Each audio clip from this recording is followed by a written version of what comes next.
Raha ny zava-nisy ara-moa zany dia samy nametraka sosokevitra amin'ny anarany izay ho praiminisitra lehiben'ny governemanta ny Mapara sy ny PMP momba an'izay ary izay nitondra ny fijeriny ny praiminisitra Jean Omer Beriziky. Miantso ny tokony isian'ny fampidiniana sy fanantonana eo amin'ny hery politika rehetra ny praiminisitra ny tetezamita iraisana Andriamatoa Jean Omer Beriziky. Io ny sosokevitra netiny manoloana ny olana amin'ny fanendrena praiminisitra ary ny fisian'ny anarana avy amin'ny vondrona Mapara sy ny plateforme pour la majorité présidentielle na ny PMP. Efa misy ny fanazavana izay nomen'ny HCC kasika ny fampitaniana amin'ilay article 54 ny constitution ka ataoko fa izay fanazavana izay tsy maniry akory ny président de république anendry ny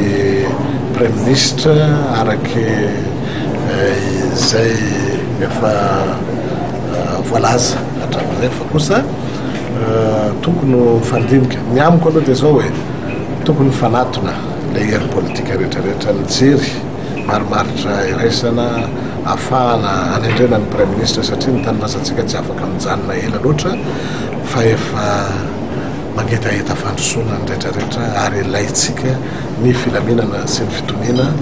mba ahafahantsika miroso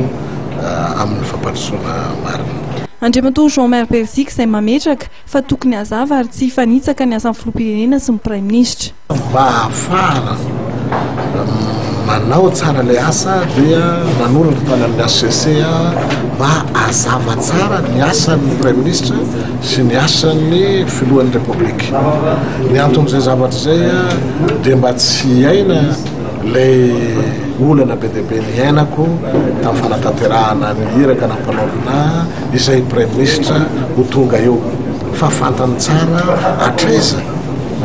ny fetran'ilay andraikitra misy azy. Ny famaritana ny anjara andraikitra ny praiminisitra izay antoka hoy ny praiminisitra ny tetezamita Jean Omer Beriziky fa ahafahana manatanteraka ny andraikiny ankahalalahana ary mifanaraka amin'ny lalana velona misy.